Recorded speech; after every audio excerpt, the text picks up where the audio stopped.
Okay, so I just realized I kind of want to talk about this, I guess, because I don't think I ever really did in any of my other videos.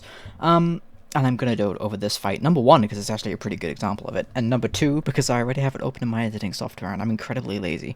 Um, but decisiveness is the number one thing holding you back if you're below, I want to say, like, high expert level, I guess.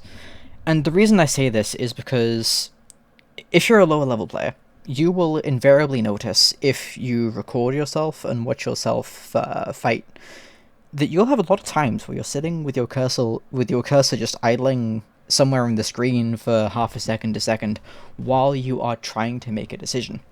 And I would argue it is a lot better for you to just make a decision and stick to it and see how it goes. The reason I say this is because if it pays off, then congratulations, you've just learned a new move that you can use against your opponents and, will do damage. And if it doesn't, then congratulations, you just lost a half your health bar and you now know what does not work.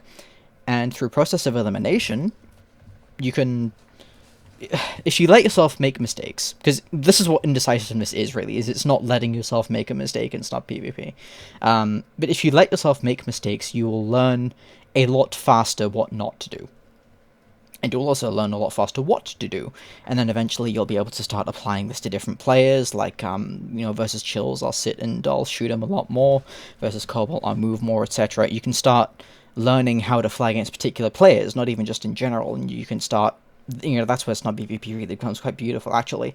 But yeah, let yourself make mistakes, and that way you will be able to learn from them. Because if you watch my gameplay or Chills' gameplay, you will notice that we are always making a decision, and then we are always sticking to it. And even if that decision doesn't pay off, we will then immediately leap into another decision to try and rectify that situation.